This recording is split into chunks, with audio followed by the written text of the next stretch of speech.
We're live now. Thank you, friends, and welcome back to Broker Ki Paathshala Season 4. And we are today in the finale of this exclusive season for women brokers in India. And today I am very happy and fortunate to have amongst us the finalist and the finale speaker from all the way from USA, New Jersey, our dear friend Sujatha Bhaskara. Thank you, Sujatha, for being with us today. Vinod, it's an absolute pleasure to be here. I'm so thankful that you invited me. I'm looking forward to a great session. And I'm also very happy to have as a chief guest for this particular evening our dear Tarun Bhatia, the president of NAR India, amongst us. Tarunji, thank you very much for your kind presence today. It really means a lot for all of us.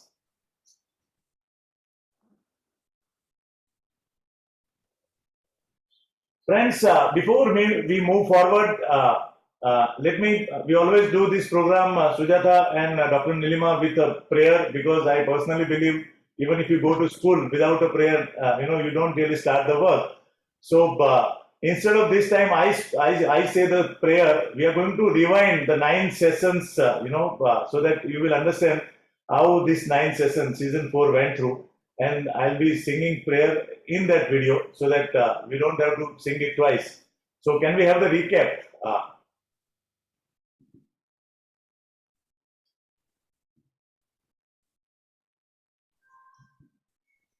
Guru Brahma, Guru Vishnu, Guru Devo Maheshwara, Guru Sakshat Parabrahma, Tasmai Sri Guruve Namah. Sarve Sukhina Santu, Sarve Santu Niramaya, Sarve Bhadrani Pashyantu, Ma Kashchit Dukhama Pyuma. Om Sahana Bhavatu, Sahanau Bhunaktu, Sahaviryam Karvavahe, Tejasvi Navaditamastu, Ma Vidvishavani. Om Shanti Shanti Shanti. Vinod ji, जैसे आपने 1.5 साल पहले broker की पाठशाला series 1 start की थी, देखते देखते आज हम सीरीज नंबर 4 पे पहुंचे हैं। इसका पूरा क्रेडिट मैं आपको और आपकी वैसी की टीम को दूंगा, वो आपके साथ लगातार नए मिशन पे लगे हुए हैं। You are trying to create an atmosphere an opportunity not only for the newcomers, but अगर देखा जाए तो जिंदगी का हर एक नया दिन it's a new learning day. To tell all the young girls and tell all women that yes, real estate profession is a very good profession where you can earn and you can satisfy your needs. Sky is the limit. You don't see failure. You only see success. Excellent. Very good. बाकी brokers के साथ मेरे bank में job करते करते 3-4 deals की rental की थी, तो कभी फिर लॉयर के साथ सब वो हेल्प करते थे कि कैसे करना है। मैंने एक सबैटिकल लीव लिया 1 साल का, और पूरा 1 साल मैंने मेरे बिजनेस के लिए लिया। There was so much of ambiguity on the valuation of a property that nobody would reveal the actual price for what they bought or sold.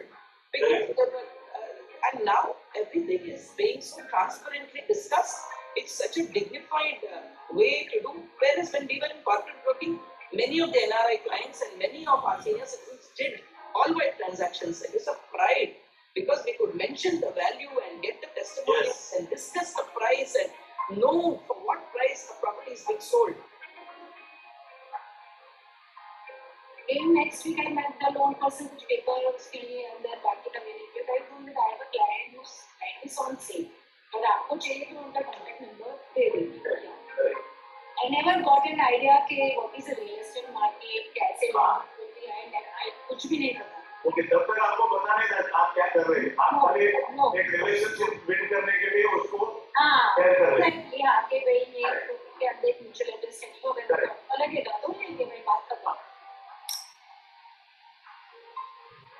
Successful means meaning ये नहीं है कि सर आप कितने इनकम कमा रहे हैं, उस पर डिपेंड नहीं करता। आपने अचीव इतने साल में क्या किया है, कितने लोग आपको अच्छी चीजों के लिए जानते हैं, वो होता है achievement. Very good, very well said. Excellent. I always say this कि money is very very important part of the life. आपको पैसे का alternate है ना, वो नहीं है। ऊपर वालों ने पैसे का alternate नहीं बना। जो काम पैसा करता है पैसा ही करता है। ऐसा ही कर सकता है। मेहनत ईमानदारी और एक जो भी काम एकदम ट्रांसपेरेंट है, डेडलाइन के साथ बिल्कुल ट्रांसपेरेंट है, हम लोग की बातें नहीं है, वो एक चीज है जो चले जाते हैं। Hard work, ethics and transparency. Excellent. What kind of growth you have seen in last decade in Navi Mumbai? Tell us about Navi Mumbai market, which you have been part of. Market is very, very dynamic. When we talk about the location per se, though it is a part of Mumbai, but yet it is a pocket of time. In terms of infrastructure, अगर आप देखिए तो पिछले 10 साल में New York के अंदर बहुत ही जबरदस्त इंफ्रास्ट्रक्चर ग्रोथ हुआ है।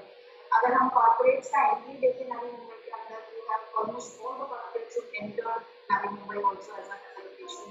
The infrastructure development like the Trans Harbour Link, the corridor, the metro, and in spite of having all this, is still खुला हुआ जो मुंबई में है, I think that is amazing, and that is what attracts people from Mumbai to go tram roads and go traffic. So it's very different. And once a person starts living in Navi Mumbai छोड़ना मुश्किल है. Goa, it's basically people, everybody wants to come Goa. एक second home तो चाहिए थे, everybody had that dream. एक house तो मेरा गोवा में होना जरूरी है. So whenever this छोटा vacation या long weekend आ जाता है, people are in Goa. Everybody wants one house in Goa. So Goa market ऐसा है कि tourism है. People are coming from outside, so they want some second home, छोटे home. जैसे स्टूडियो हो या 1 BHK हो, वो बेसिक लोग प्रैक्टिस करते हैं कि मैं लूँ। Leadership style, I would say. आपकी टीम को आप कैसे मोटिवेट करते हैं? How did you handle those things? Sir training तो डेली बेसिस पे होता है टीम का, मतलब मैं ऐसे चलो keep some training sessions it's okay, but you have to train them each and every. आपको एग्जांपल दे के सिखाना है। अभी भी मेरा ऐसे कि मैं जस्ट डेस्क पे बैठ के ऑर्डर्स देना फॉलो नहीं करती। I prefer working myself. मतलब एक टाइम के बाद I will not attend client, my team will attend. Basic तो अपना कस्टमर है, कस्टमर क्लाइंट को अटेंड करके मतलब जो सेटिस्फैक्शन मिलता है वो किसी चीज में नहीं मिलता।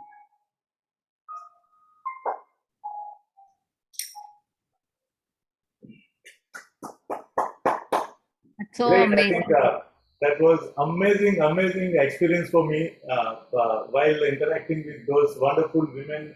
You know, the common thing where they all were women, but they were coming from different background. They were coming from different academics. They were coming from different city of India.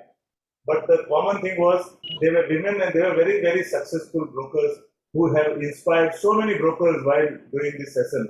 And I must thank each one of them for all the way coming on this platform and sharing their personal and professional life with all of us. And this is going to be there in universe all the time. Anyone can watch these videos anytime they want and they can get inspired. So thank you all for once again I want to thank each one of them for giving their valuable time and sharing their personal journey with all of us.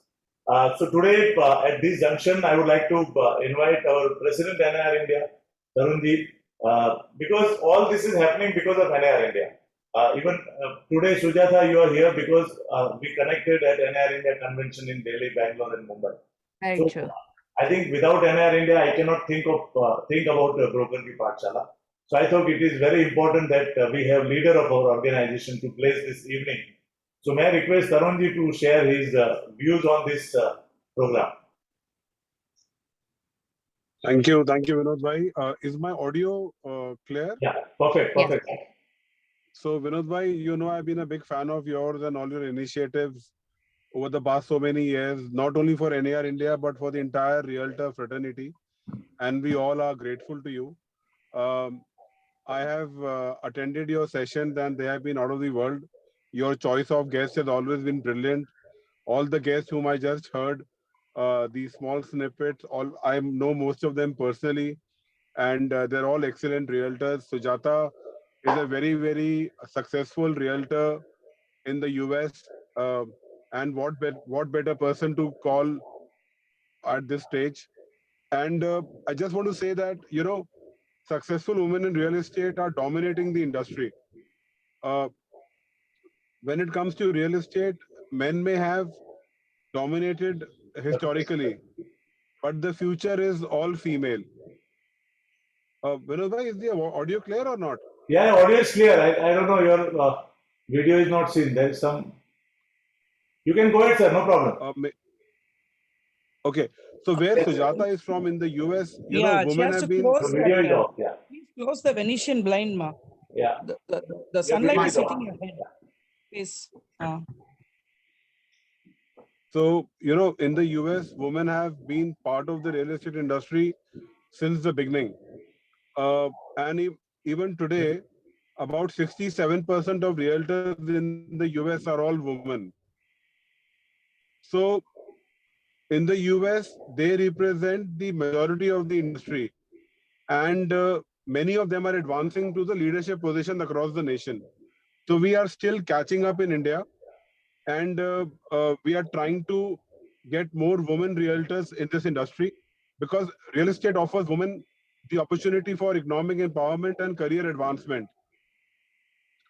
Uh, I'm sure a lot of women realtors are watching this show today. So, just a few tips that I personally believe women realtors are far better than male realtors because they get a lot of emotions and passion to this profession. Uh, and I've seen that a lot of clients trust women realtors' word than a male realtor's word in India. But there's always scope for improvement for us, for all the realtors. So there are some tips which I wanted to share with the panelists as well as the audience. So one is, find your allies. So you have all these top realtors on this forum. You must, make one of them your mentors or your ally and learn from them. It could be a male or a female, but you must have a mentor to guide you when you get stuck. And build your personal brand. I've seen Sujata building her personal brand beautifully over the last 3-4 years. I follow her on Facebook, and every now and then she's being awarded for the excellent work she does in the US. So you all need to build your personal brand, lead by example. The Indian brokerage industry is not known for transparency and trust. That is what NAR India is trying to inculcate. So I'll say you guys lead by example. Bring the best of standards, trust, transparency on the table, so that people can vouch by your names and adapt with technology. So still I see a lot of people writing down inventories and inquiries on their registers and all. Please adapt a good CRM software, adapt uh, all these social media platforms, and there's no looking back. So, we really want successful women to just trailblaze this industry, and we all can grow together. So, my best of luck, my best of luck to everyone. And I'm sorry I had to attend the call through my vehicle. I would have loved to sit down on a proper Wi-Fi connection, but my apologies for that, Vinod bhai, and to everyone. But I'm so glad for your initiative for getting these women on the forefront where people can get inspired and come to this industry. So my best wishes to everyone, and thank you, Vinod bhai. Thank you, Tarunji. Please wait for a moment. I know I must appreciate your presence today. I know you are very busy today. You were in part of some panel discussion at Naredko Conclave, but for the benefit of all women realtors, you could made it today. On behalf of Broker Ki Paathshala, we would like to, and all the brokers of India, I would like to present a small appreciation certificate for your kind presence. Please accept it. Can we have the certificate? Broker Ki Paathshala Certificate of Appreciation to express our gratitude to Mr. Tarun Bhatia, President NIR India, for his gracious presence as a chief guest for finale session 40 of session 4 exclusively for women realtor. Thank you, Tarunji, for being here. Your tips are amazing. All 5 tips. I am sure all the women will follow those tips and be part of the success story of Indian real estate brokerage. Thank you, sir. Thank you very much. Later part, if you can be part of it, you may join later on. Thank you. Thank you, Vinod bhai. Thank you, everyone, and all the best. Bye. Thank you, sir. Thank you very much. It's a wonderful moment for all of us to have our leader of NIR India with all of us. Friends, before we move forward and start interaction with today's guest speaker, all the way coming from USA, why I chose her, because he is an Indian woman. So that was the reason. You know, you will feel that Indianness when she shared her story. We have amongst us Dr. Nilima. You all know that in all season we are supporting one good cause for the society. Earlier 3 seasons we were supporting Annapurna, a meals project organized by Rotary, and this season we are supporting the cause for Desire Society. So I just wanted to invite Dr. Nilima to share with all of us what exactly Desire Society does in a very brief. Welcome, Dr. Nilima. Yeah, thank you so much. I think, Vinodji, it is, for making us to have a representation and broker ki Paathshala, because I think it is a very unique concept where you are making everyone to be together, and making a part of charity to be part of this is really amazing. And thank you so much for this. And coming back to what the Desire Society is doing, I'll come back to that. It is basically to work for the HIV positive children only. And there is a lot of HIV stigma around still in India. So it is for the last 17 years this organization is working. And it is based on our founder is Mr. G. Ravi Babu, who has put up a platform where no child should suffer with the HIV. This is what is the motto for all of us. And for the last 15 years, I think the journey is not good enough to make sure that no child is left over without benefit in India. So still we are going on, and there are around 1,200 children who are getting the benefit out of this till today. And we have the presence in 5 cities. So basically we have started in Hyderabad, then we have moved to Bangalore, Mumbai, Visakhapatnam, and the last one is in Noida, Delhi. And coming back to the programs in which we take care of these 1,200 children is through putting the free health camps where we identify the HIV positive community, HIV child, and there are around 900 such children. And once they start losing the parents with HIV, then we bring them to the care home. So all these 5 cities have the free health camps and the care home where these children are taken care.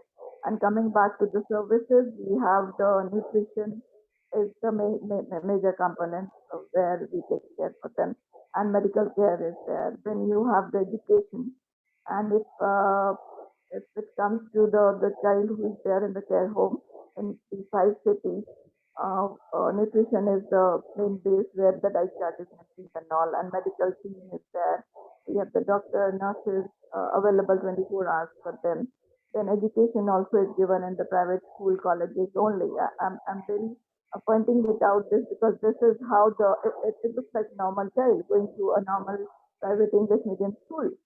And the age group is between 3 years to the eldest is doing masters now in Hyderabad. And this is how the services has to go for the child who is there in HIV positive child losing both the parents with HIV comes, and then it's all the services. And this is not enough. You won't believe this. This has to go. There is no age bar up to which we have to put because they are medically not fit enough.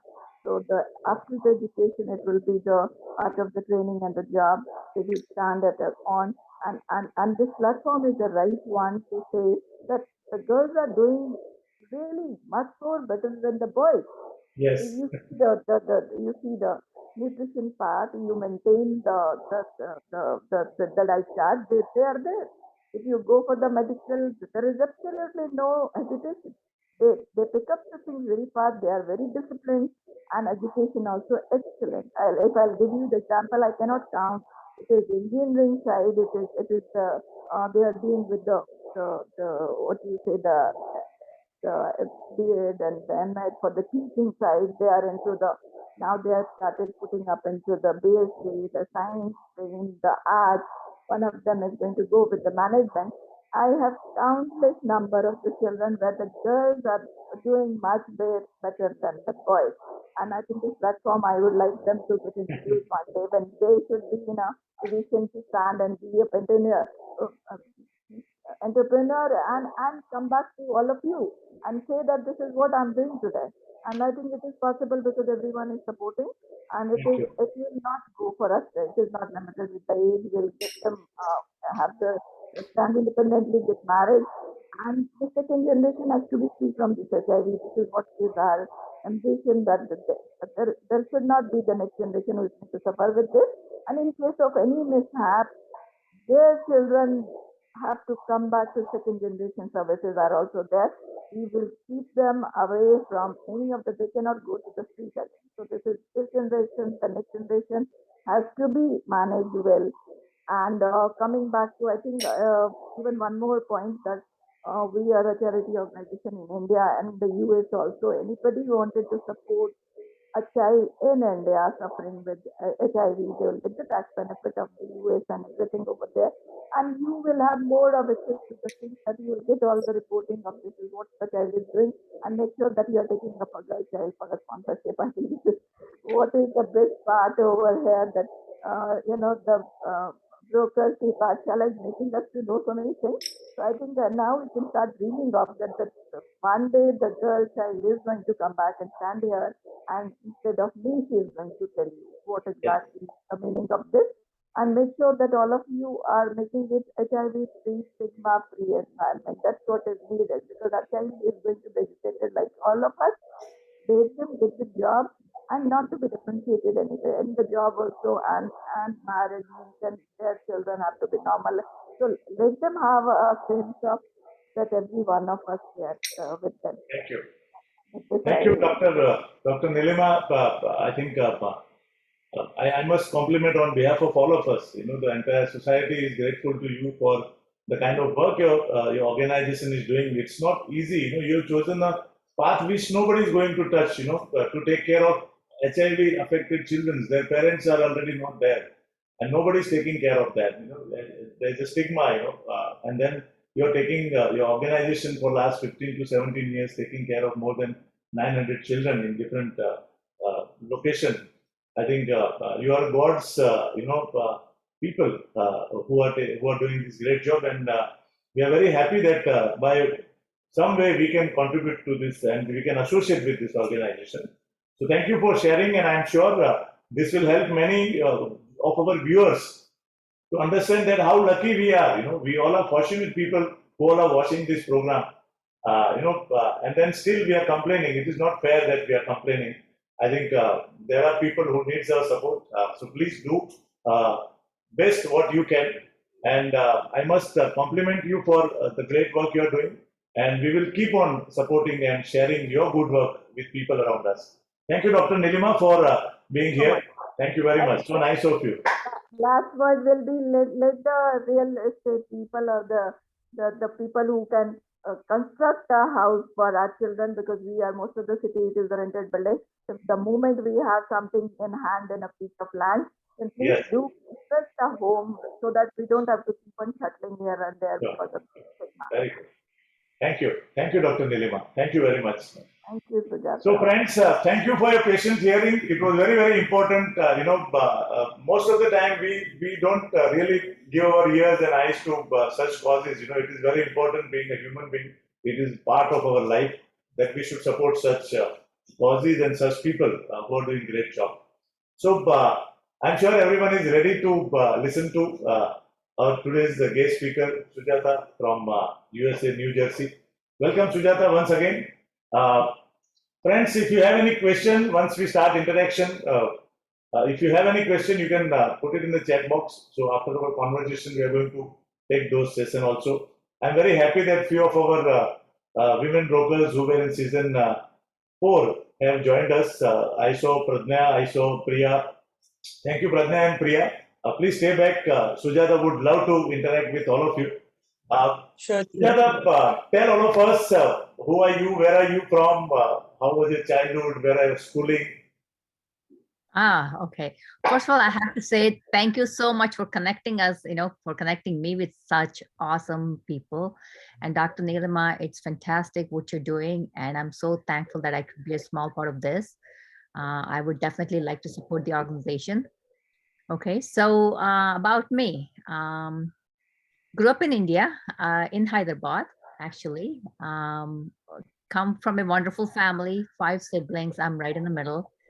I think one of the things that I say, right? I mean, fortunate to have a great childhood and parents that, one thing I learned from my parents is that we were 5 children, all very different personalities, right?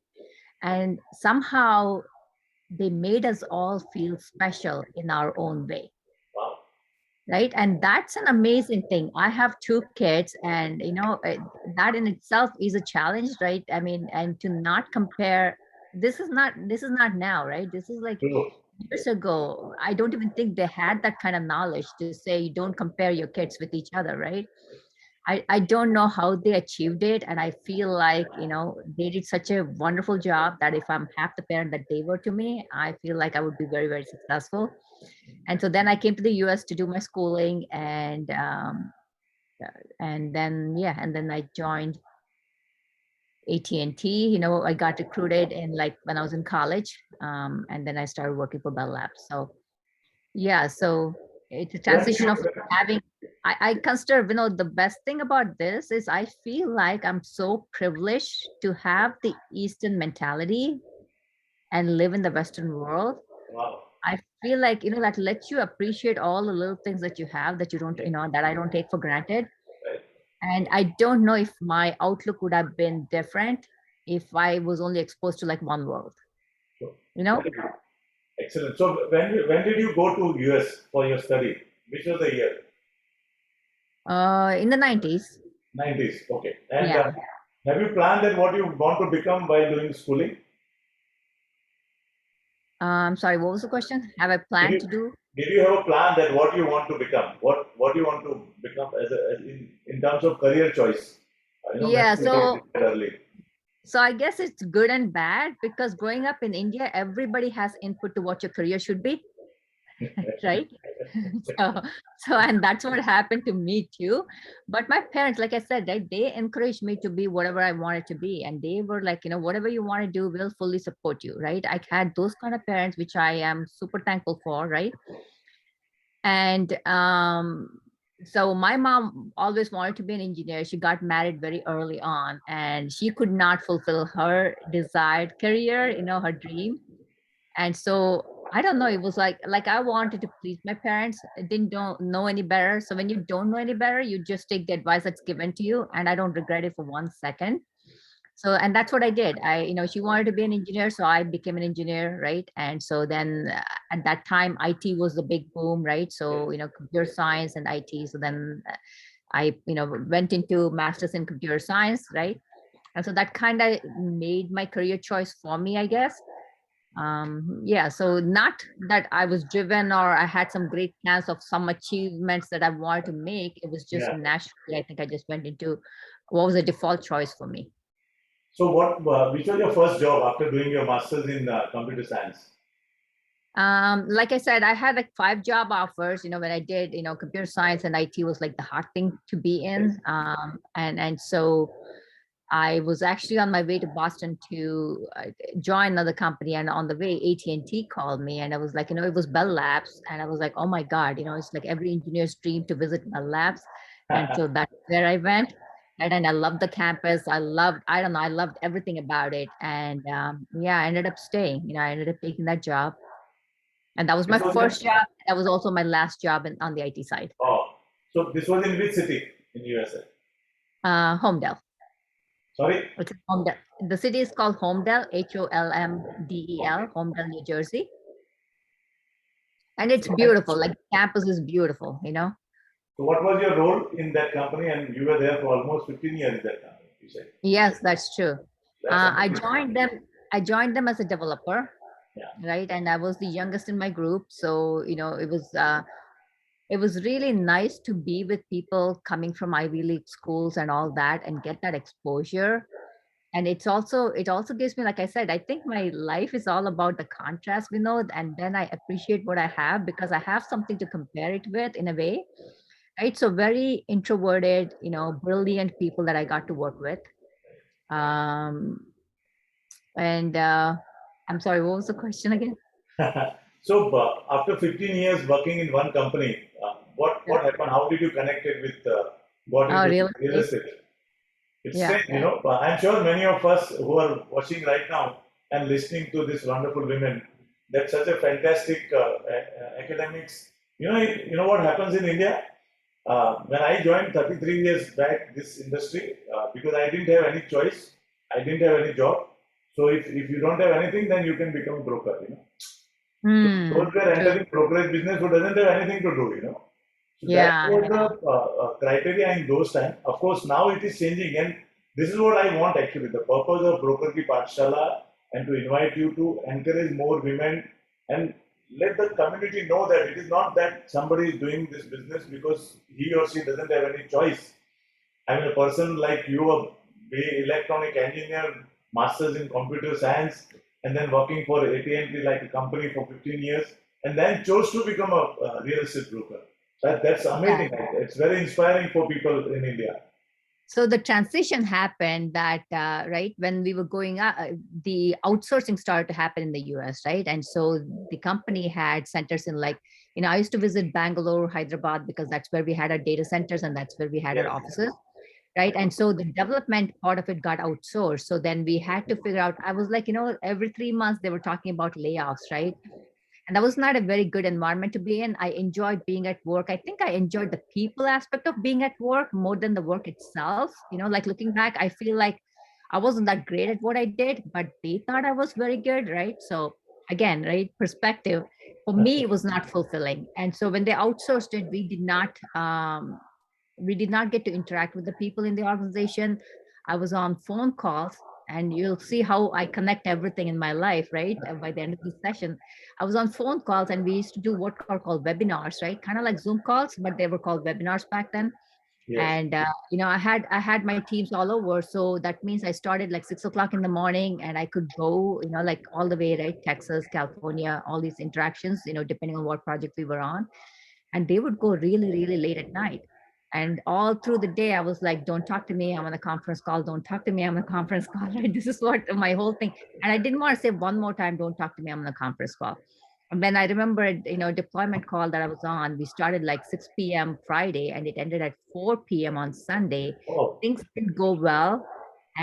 But, you know, we rolled it out successfully, but then 2 weeks later that project got killed, and I was like, what did I waste all my weekend, right, without my kids, and you know, taking time from my family, and I do this, and then what's the impact, right? Yes, you get paid, but it was not, you know, I didn't feel good about it. Like, it was not something that I want to spend my time on. So I started to look at options, and then real estate, you know, everybody said that you're going to be a great realtor. I was like, I don't see myself as a realtor at all. You know, like coming from India, it's not the career of choice, right? yes. But but like you said, right, it was like that is something that people do that can't do anything else or don't have any other plans. So to me, that was not it. But then I said, let me look into it. You know, like so many people said that to me over the, you know, like it came very, very quickly. So I said, you know what, let me look into that. So when I But looked into it, it was very easy to do. And so then I said, okay, let me take the exam, and I got myself licensed. but have you ever thought while you were traveling to India, India was, you know, especially 2000 onwards, I think India was growing in terms of technology. Bangalore, Hyderabad, they are the IT hub. And as you said, we were traveling through your company in Bangalore, Hyderabad. Did you ever got again attracted that to shift back to India because India is growing in IT? No, for Never me, it thought. was not possible. It was not possible. There's a lot of things that are in play that would not allow me to do that. So, and I think it was just, I feel like, see, that's the thing, right? You have to, it doesn't matter where you are physically. I feel like where can you make the most impact and what's Great. conducive to making that happen was my focus. So to me, I felt like I could contribute more by being here. And so that, so I remained here. So who inspired you to be a realtor? Really, it's not an inspiration, I have to say. Like I said, right, it was just like so easy to do, and I was looking for a career change anyway. So I Okay. got into it, and then I called it my fun money. I was still working at AT&T, and I called it my fun money. And that was the money that we would spend on, like, like front row concert tickets or whatever it is, right? That I didn't have to feel bad about. I was like, you Yes. don't have to, oh my God, you're spending this money, and that's like, it could buy you something else or whatever, right? You should be saving. So that was kind of like, like no guilt ridden fun money. And I needed to have that, and the kids enjoyed having that. So that's what I did. But what happened was, like, after a couple of years, the people that bought through me started coming back. Right. Then I started to see the rewarding, like the fulfillment access aspect of it, where I've started to make an impact. I'll give you a story, right? There was a Yeah. mother who had a 14-year-old daughter. This kid, within a matter of 45 minutes, had 14 convulsions. I mean, right? And she was done. I mean, she was like brain dead, gone within a period of 45 minutes. By the time she was taken to the hospital, she was already brain dead. Right. And it is so unfortunate. And that person was, she called me because she's like, I just need to sell this house. I cannot be in the house. Right. And she had a restraining order against her husband. She had an old mom with her, living with her. It was just such a painful situation. And my thing was like, what, we done on so many different hats. So then I became, I think, most of it, the person that she trusted, right? And it's so funny. She would, like, I would tell her, give me a deposit check, and she would say, Sujata, nothing against you, but I'm not going to give you a check, right? Like, check made out to somebody. Like, what could I possibly do with it? But by the end of it, right, I got her. She was willing to just get rid of her house. But by the time I got her the help that she needed, I would remember she would call me at all odd times, right? Anytime she felt like, I think she somehow connected with me, and she just needed that one person that she could count on that could bring her out of that, darkness. And it just so happened to be me. And so then by the end of it, long story short, she got help. She went on medication. Instead of getting rid of the house, right, we fixed the house, we sold it, for way above asking. And the person was like night and day difference, because she got the help that she needed, and because she was on medication, right, that helped her control everything that she was going through and manage it better. And when I look back, I was like, oh my God, right? Was able to help her, like, not just the real estate part of it, but True. so many different ways, right? And her old mother barely spoke English, right? Broken English. And she would tell me, like, help her, right? I felt so helpless, and yet, right, at the same time, I want to make a difference. And so to me, that's one of the things that, and there's so many stories, right? I mean, when people are moving, it's not always the happy side of it. There's something True. going on in their lives that's making them move. And to understand that and make, be the person that can really help them in whatever way it is, I think, I don't know, I start to find that very, very rewarding, very, very satisfying. Excellent. I think it's a great moment for us, to share, to witness while you're sharing. I can feel that emotion. What And she must that's have gone when through. I think, and I think that's when I think the real estate became a choice. And I said, okay, I need to make this a career. And I'll tell you, like, even here, right, a lot of my friends did not encourage me, right? They discouraged me. It's almost like, it's like not the chosen profession. They felt like I was going through a fad, didn't see me as a salesperson. And I really don't think I'm a salesperson in this, in the typical sense of how we see salespeople, right? And so it was like, and I started to see this thing, and I felt like, it's our personal responsibility to change that negative Yes. association with realtors. And I said, you know what? Yeah, you can have all the opinions that you want, but Yes. when you interact with me, you'll see a different side of it, right? You bring class, you bring expertise, you bring professionalism to to wherever you are, right? And that kind of sets their tone for how they see the person that's coming in after you, right?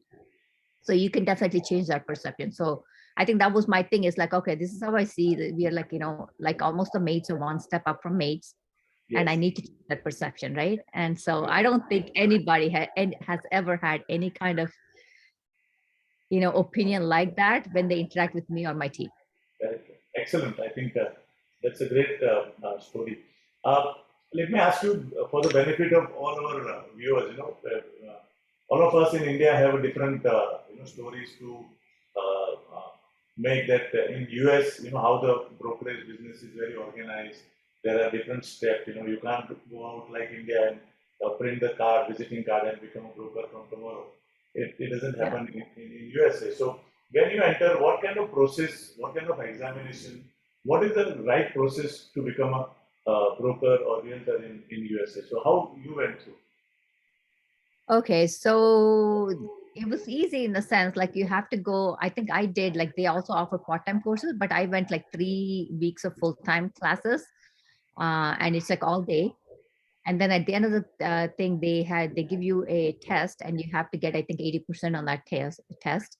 And once you qualify, that's called qualifying for the state exam. Once you get qualified at the real estate school level, you can apply for the state licensing exam, take that exam, and there's a passing score. I still think it's 80%, but maybe it's 70. I don't know. I think it's 80. And once you pass that, then you are technically licensed. You're a licensed real estate agent. I have to make the distinction between realtor and real estate agent. You're a licensed real estate agent, and then you take that, and you can say you have to find a brokerage to associate yourself with. At a salesperson level, you cannot open your own brokerage, so you have to associate yourself with a licensed broker. After 3 years of working with a broker full time, then you can take another exam. Again, you have to go back to school, and that's like, I think, 3 or 4 weeks of training again. And then that's like at an advanced level. And then they talk about, if you want to open your brokerage, what are your responsibilities, all that. Then again, you go for the state licensing exam. And if you pass that, then you're a broker. So that's the next level. Yes. Whether you're a salesperson or a broker, if you become a paid member of National Association of Realtors, then you can use the term realtor associate or broker associate. Wonderful. So I think just for the benefit of all the members who are watching this, we have a lot of confusion here in India that someone think that I should not use broker, I am a realtor, I am a consultant. There are different channel partners, different names are given. I think this is what it is. Agent is also good, broker is also good, realtor is also good. These are different stages of your experience and knowledge and infrastructure through which you can be recognized with that particular name. So I think slowly in India, recently 5 years back, we have got RERA. Government has come out with a real estate regulatory authority. So RERA means if I am doing business right now, I should register with the RERA, and RERA give me license kind of thing, RERA number. So I cannot sell a primary market property if I am not a RERA registered. Developer cannot give me brokerage if I am not a RERA registered in the primary market. So we are slowly following the West. It's a testing time for all of us. That is the reason we started early this broker ki Paathshala. My vision is to set up a school, for those people who want to be a broker, agent, and then realtor. So, how difficult it was in the initial stage when you switch over from job to this profession? How difficult it was, and just tell us some early incidences which are very motivating and inspiring, or what was it challenging? Yeah. So for us, and when you said like, see in here we cannot use those terms interchangeably. We cannot use realtor, real estate agent, and broker associate or broker. They're not interchangeable. You have to have the right thing. If not, you get fined. Sure. Right. So that's that's different, and so we can't use the terms loosely. You have to do whatever whatever is your level and whatever you're associated with. That's all you can use. Sure. Right. Okay. So here, the funny thing is, you come out of real estate school here, and they teach you a lot of about contracts, about regulations, about rules, all of that, but really no way to generate business. Sure. Like like all that is good, but how do I go about like helping people and making money is something that was not taught at all, I felt like. Yes. And so, so I started with Coldwell Banker, and they would have like, has in mentorship programs where you could like, have like one of the seasoned agents kind of tell you what to do. Very hodgepodge, right? Not very structured program, right? And so you kind of learned something about it. You would actually have to go into the office and sit, and if somebody called you and said, I want to sell my house, then you got, a potential client that you could work with, and and you go and earn that business, right? So it was not easy at all. There was not a whole lot of like how, like Zillow and all that, came later on, where it became very easy to go be a paid agent on Zillow, and then they would send you the leads, like anybody that went to Zillow to look for a house. True. You guys know Zillow, right? I don't No, know if we will discuss in the next segment about when we Oh, talk okay, about okay. technology. So let me just say this, right? There are a number of websites where people go to look for houses. This is the public, right? Without any license, they can go Correct. to look for homes. And when they go to look for homes, when they click on a home, if you pay the that website, they will display your name next to the thing. And so people think they're connecting with the real estate, that the person that listed that property, but they're in fact connecting to any agent that has paid the company to be featured on there, right? Yes. And Yes. so that's a good way. I think a lot of people achieve tremendous amounts of success, but just by paying on these websites, on the real estate portals, and getting all those leads. And now you have a qualified buyer or seller that's either looking to buy or sell, and that's how you start.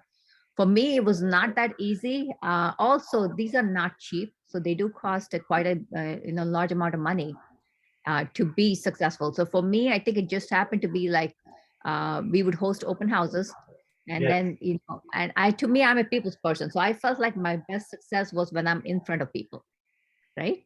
So and that's how I got my initial set of clients. Is at the open houses, they would see, they would connect with you, and then they would ask you to help. And whether it's that house or any other house, then we would follow up with them and we would help them. Can you So share very some? slow process. Can you share something about open house, because it's a term in India. It is yet not very very common. Ah, So can okay, okay. you describe how it happens and what do you do in open house?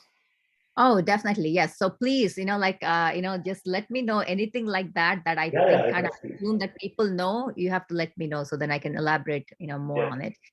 So basically, an open house is like if your brokerage has a listing, right? There could be 100 agents that work for that are associated with that brokerage.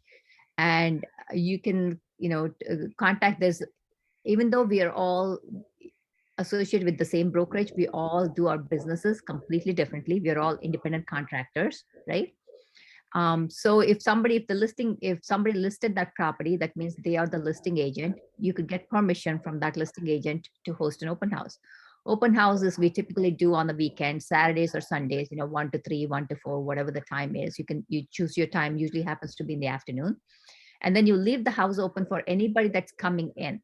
It gets advertised, people put out balloons, people put out street signs, whatever it is, right? So people driving by, people on newspapers, reading the newspaper, people going on the real estate portals can all see. And then they come through the open house and they say, and some of them are just looking because the house is open, they're going to take a look at it, right? There's a lot of people that do that to see the decor, to see how it's decorated, to see how the furniture is, right?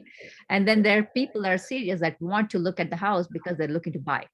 And if you get those potential clients that are looking to buy, they may have a house to sell. If it's a luxury property, or if it's, a certain price point, you Yes. may get people that are looking to sell the house before they can buy. So now you have a potential client that you can work with.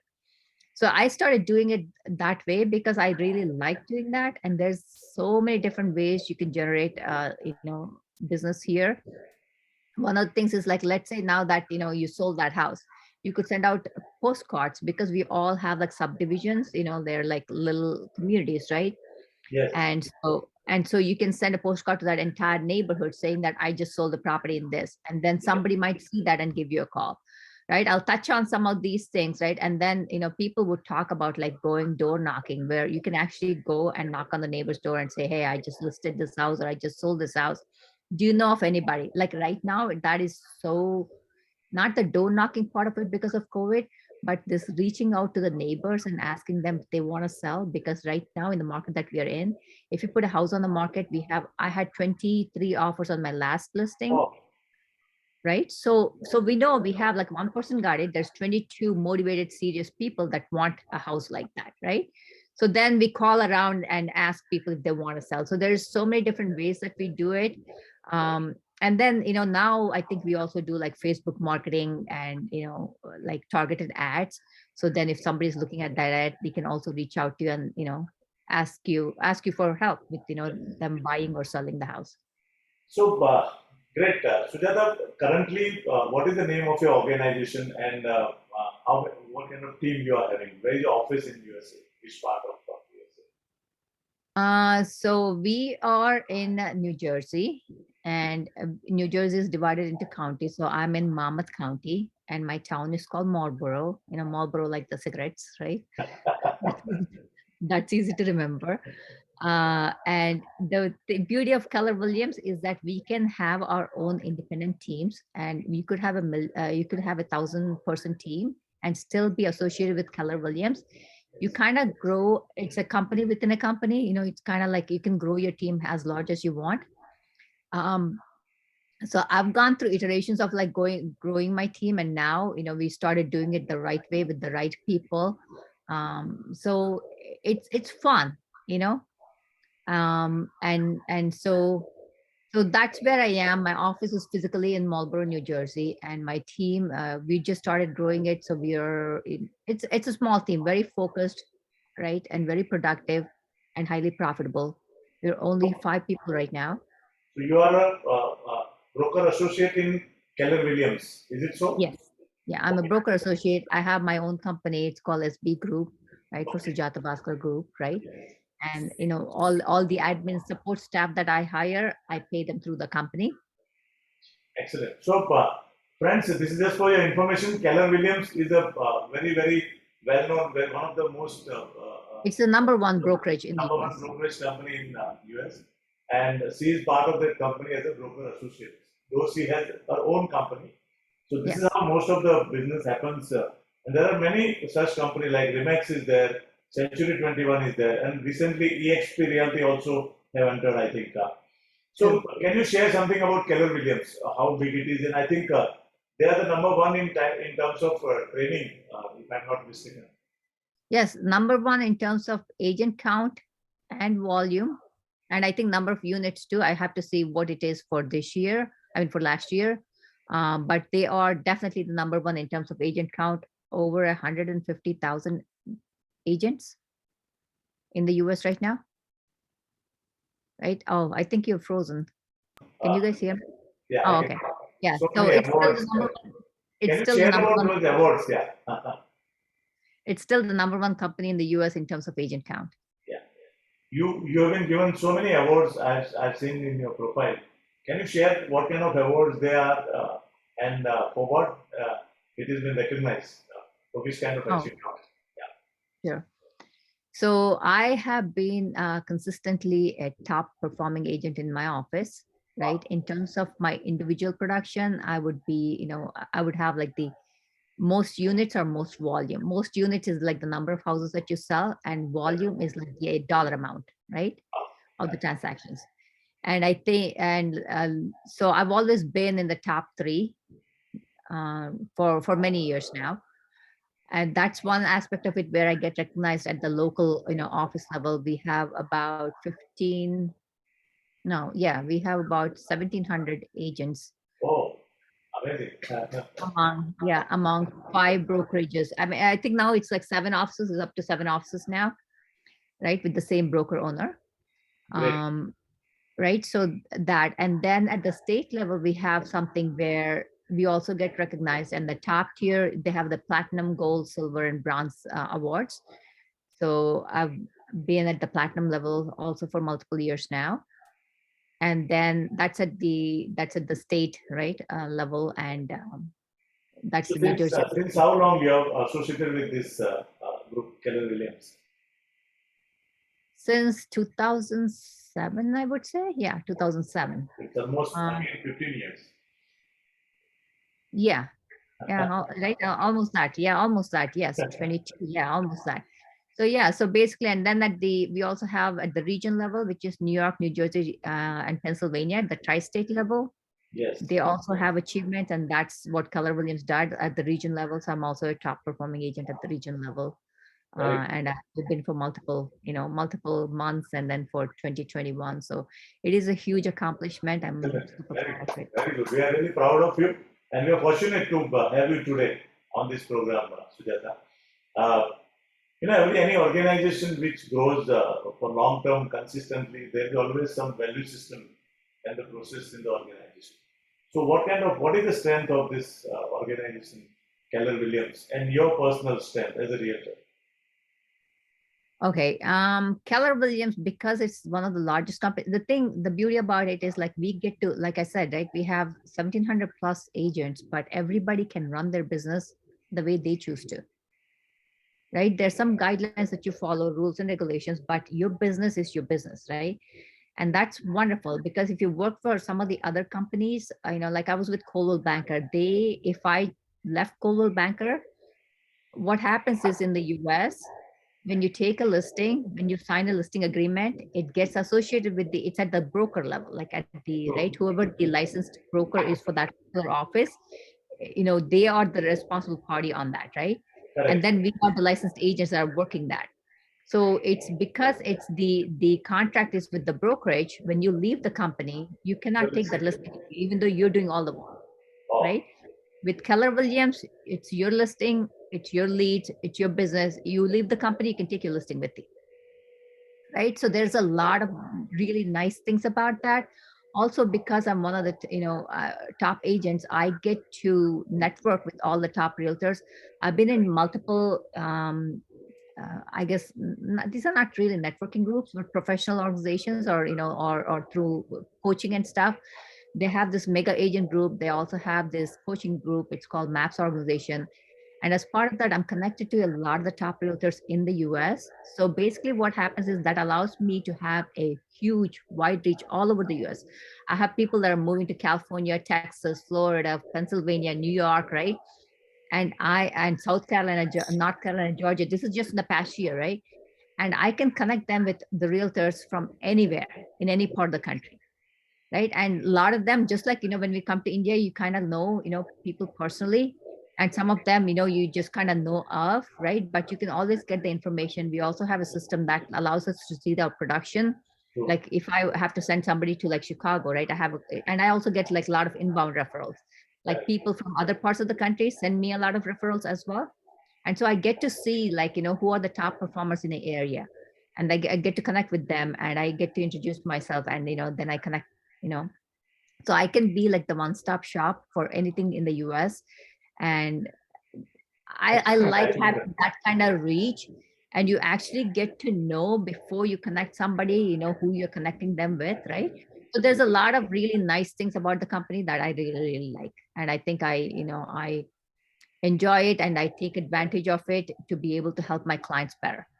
And that's the reason this is friends. This is called organized way of real estate business. You have system where all the agents can see each other, understand each other, what kind of information, their achievement. You have different level of network. Right, it's beautiful. It's beautiful because here what also happens is there's a lot of fluff, right? Meaning people talk big. You go on Facebook, you go on any of these things, right? There's a lot, and you don't know what the reality is. True, absolutely. Right. And when I connect people, like I take personal responsibility for it, right? So I have to like know that whoever I'm connecting with is like extremely well qualified to help my clients, because they're putting their trust in me. Right. And so that as an organization level, that's what I like about Keller Williams. And for me personally, I think for my people, see, this is a connections, right? It's a people business, right? So I think the thing for us is our relationships. We're not looking for that one transaction. And I tell my people, you know what, I am absolutely going to give you the right guidance, because 10 years later, you're going to see me, right? My clients love me, right? They run over, like the little kids will run over, Sujata auntie, right? Give me a hug and all that. And my clients, I've seen them go through phases, right? I was like, sometimes I call them babies. They're like 20-year-olds buying properties, right? And then I see them like 15 years of doing this, Yes. almost 17 years of doing this, right? I've seen them go through the changes in life, So, right? So it's a relationship business. So that's one thing. And then for my team, sorry.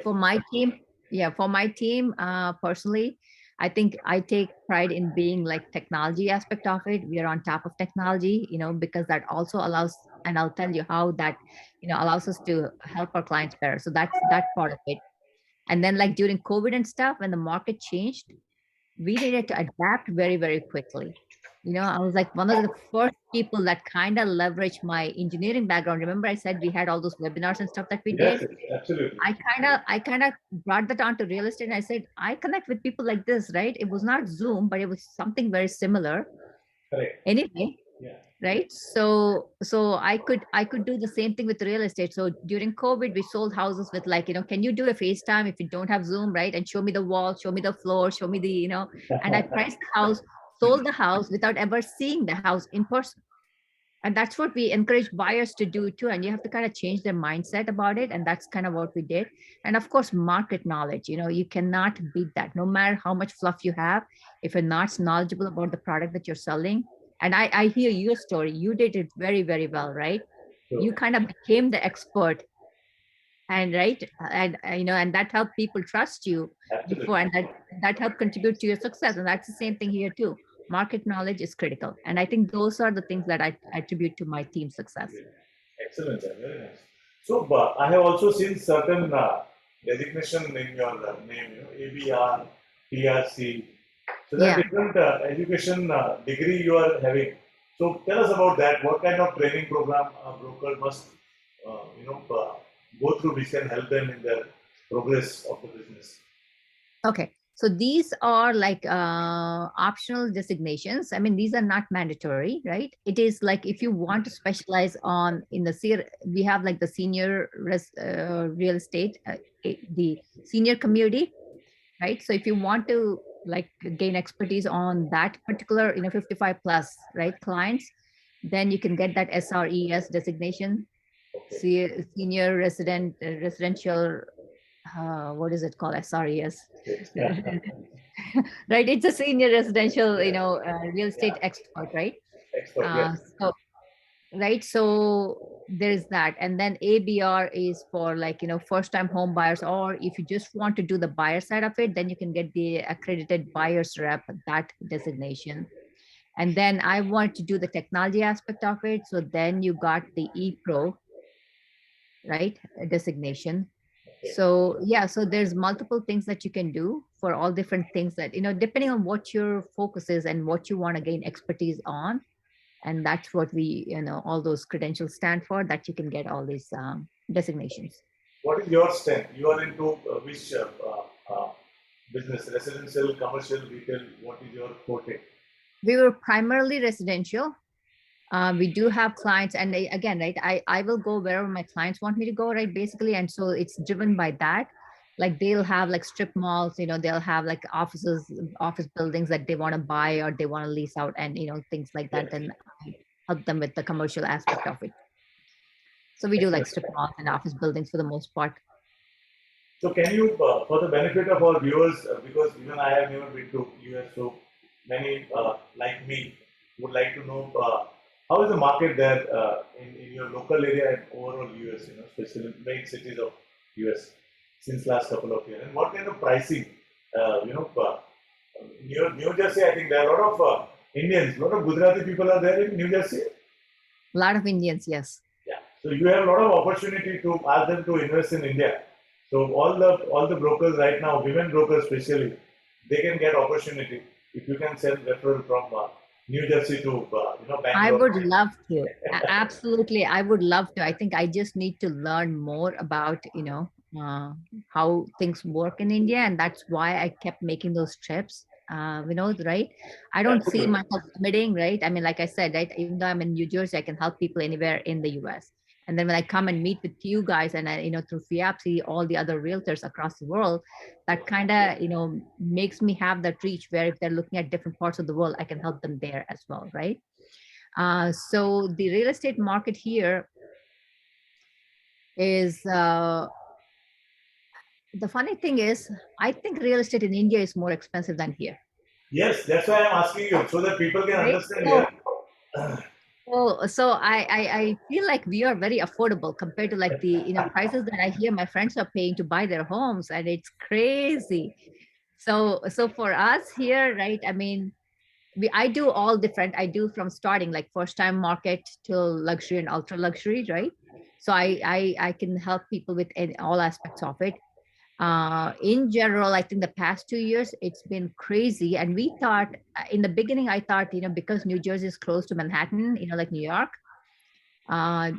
we thought that those are the people that are going away from the city and coming into New Jersey, and that's why the market here is hot. We went up 10-15% just in a matter of 6 months, right? And I'll tell you how crazy that market has been, right? And I thought that was just because of the proximity to city. What I'm hearing from my other colleagues and agents from all over the US is that it's like that pretty much all over the US. The prices have gone up a lot. Inventory is scarce. I don't know where all these buyers were.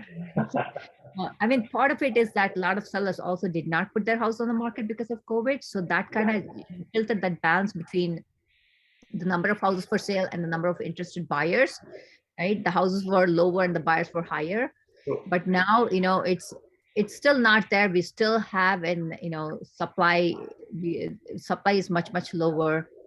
So we still do have, lack of inventory, and we still have a lot of interested buyers. So property prices are going up like crazy on on my last listing that I put out on the market. My highest offer on it was it was priced at 1.5 million.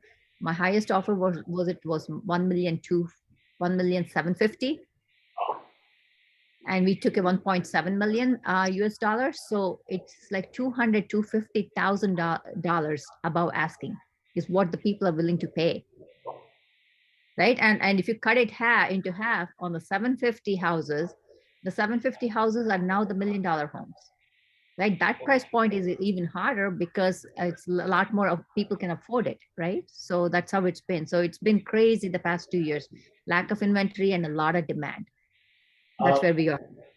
So in India, there are still, even though regulatory has come for last 5 years, in certain, for example, Mumbai is very strict in terms of selling the price on carpet area. What is wall to wall, But still, in many cities in India, there is a super builder area. So if I have carpet area is 1,000 square feet, they are selling at 1,700, 1,800 square feet. It's a super builder area. So how does it work in New Jersey? You guys are selling on carpet area, or what is the terminology of the selling area? So yeah, we have the square footage, right? I think that's what you're calling the carpet area. Yes. Right. So the square footage of the house is like 2,500 square feet, 3,000 square feet, 5,000 square feet, whatever that might be. And we don't really do per square feet. That's like, people coming from New York say, oh, our people that watch on, there's this shows called the millionaire real estate agents, right? And they have the HGTV, right? And they watch all these people like New York and Los Angeles, and they go like price per square feet. I'm like, it's kind of like a ballpark, but really doesn't apply because the banks use it, right?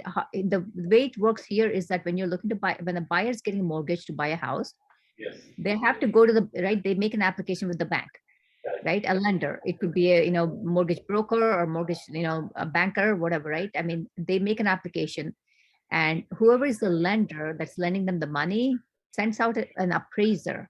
And this appraiser is the person that's going to go look at the house and say, okay, you're willing to pay this much. In this example, right, when we're talking about that $1.5 million house, yes, it could go up to 1.6 is what the bank appraiser will say. But for it to go 1.7, 1.75 is not going to happen.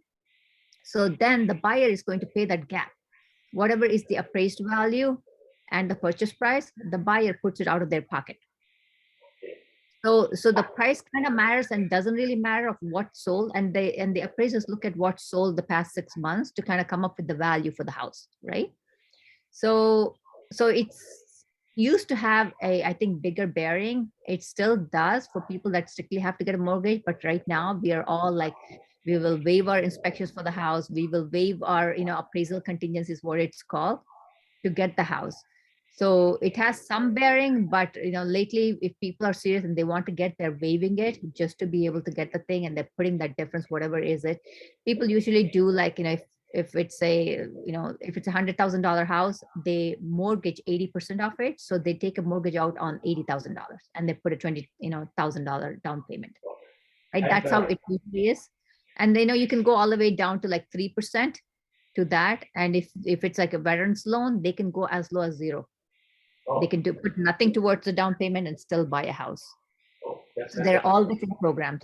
And what are the interest on housing loan mortgage? What kind of rate of interest there? We are so spoiled.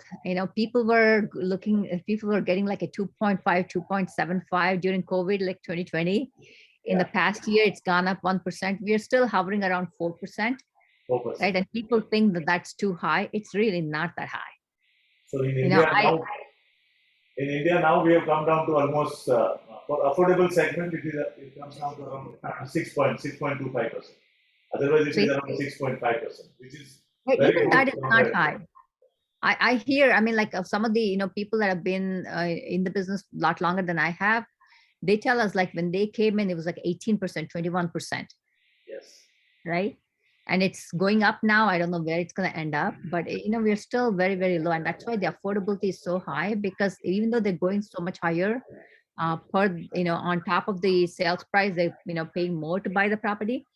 The thing is, it's still so affordable. Their monthly payment is not going up significantly. And another question which most of our viewers must be having is, what kind of brokerage standards are there in US?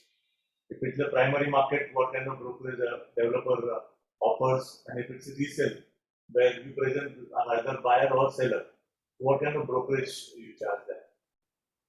Oh, like commissions? Yes. Fee for selling the property? Yes. Okay. What are fees? Yeah, fees are completely negotiable, right now. So I think typically when I started, the fees were like 5 to 6%.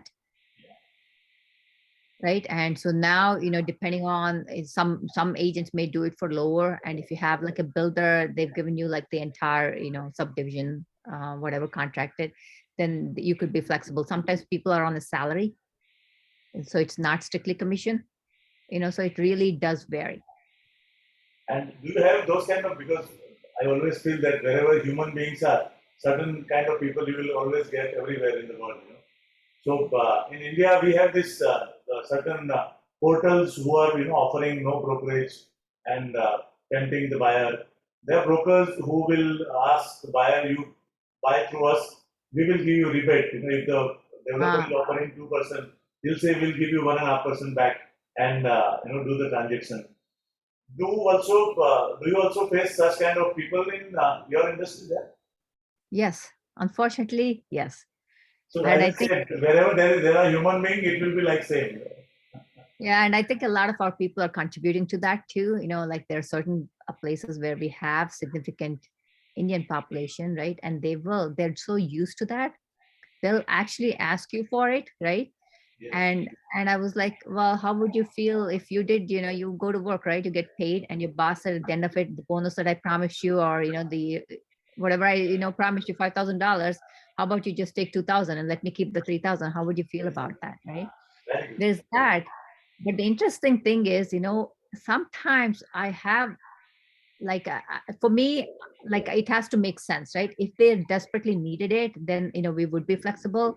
But if there's no reason and they're just greedy, or that they just want the best of everything and they don't want to pay a price for it, then there's people that will do that for them. By all means, hire them. It's not us. And I'll also say, like, I have to say that there are a lot of people that get burnt the first time. They go for those people that give the money back, or or listed their property for much lower. Sure. And you should see, like, sometimes they call me when they're in the process of it, or they'll call me right after and say, we made such a big mistake because this person that took it was in such a rush. They spent no time. They had no skills. And I tell them that's a sure giveaway. When somebody is offering you their money back and that's their value add, that means they have no skills to help you. True. Right. And if they're so willing to give their own money back, how are they going to negotiate the price for you? Very well. Excellent. Very Right. nice. I mean, that's something for them to think about. And sometimes people don't see it that way. And I say, anybody that's got any kind of qualifications does not have to give, there's like, I always tell people, keep this in mind. There's like, my question is this: if I can contribute more to you than what you're compensating me for, Absolutely. Very nice. right? I think that's more than enough. Like, and I show value in like every step of the way for them. Right? I mean, we are in crazy bidding war situations, and I'm able to get houses, offers accepted when there's like 30 offers. Right? We just had one where there was 30 offers on the property, and my buyers got the house. Right? We were on one where there was like 10 offers on the property, and my buyers got the house. And it's extremely hard to get your offers accepted on that level. Sometimes I have my own properties where they buy, but it's also the relationships that we've built up with the other agent in the area where reputation counts, right? True. They know that if they come through me, we have so many, hiccups that we have to go through, so many hurdles that we have to cross, that I know your reputation. I know that you're going to get this to closing, right? That's what we call when it's sold. Yes, yes. And so that kind of helps my buyers. That reputation kind of helps my buyers. If you're again with somebody that does not have a good reputation, that also hurts their clients, right? And people learn that sometimes they have to go through that hard learning process to kind of learn it. And I'll tell you, people that have not gone through me in the beginning send me so many referrals right now because they see the value. Once they know and they've gotten burnt, they come back and they're like, you know what, they sell their house to me, right? If even if they bought it through someone else, right? A lot of that happens, and I'm very thankful that they learned it. Some people I think learn by just hearing other people talk about it. Some people Right. actually burn their hands and then they learn it, right? So it depends on the person. Excellent. So another thing is very important to become a successful realtor is networking. Right now, what we are doing is another part of networking. Though we got Definitely. connected to a different networking organization. Yeah. So how important it is to be a successful realtor, and what kind of networking organization you are associated with? So I think for me, it's not that I kept the same organization all the way through. I think we are definitely a part of National Association of Realtors, right? And when I met with you guys, I was part of FIAPC, right? There's different things, and again, like I said, depending on what my focus is, or what it is that's happening, I think I tend to shift to multiple groups, and sometimes I'm part of the same group. It continues on, and then you add on other things. I'm also part of this American Telugu Association, right? And they do, like, that's the cultural side of it, right? That's not for business. If business happens, that's great. Like, I'm very focused. Like, I'm not going into every organization thinking that I'm going to get business from it, right? Sure. Sometimes it's just for for contribution. Like I said, I was talking about Pure, right? That's a organization that helps women and kids. And so, right, so there's that part of it for giving back, right? And there's professionally, there's National Association of Realtors, there's FIAPC. We have a lot of networking that happens through our local realtor organizations. So I'm also part of that, right? And then, but for coaching too, when we did coaching, I was also part of like Tony Robbins coaching and, like Keller Williams Maps coaching. So there's a lot of networking that happens through that, right? And then we also have what are called meetup groups locally. And whatever your focus happens to be, you can be part of a meetup group, and then you get to connect with like-minded people. Great. And you are also into coaching and mentoring and teaching also. I've seen lots Definitely. of your, so share something about what kind of training program you do for children also and for brokers also. Yeah. Now you're hitting like close to heart now, right? This is where I love it. I love it.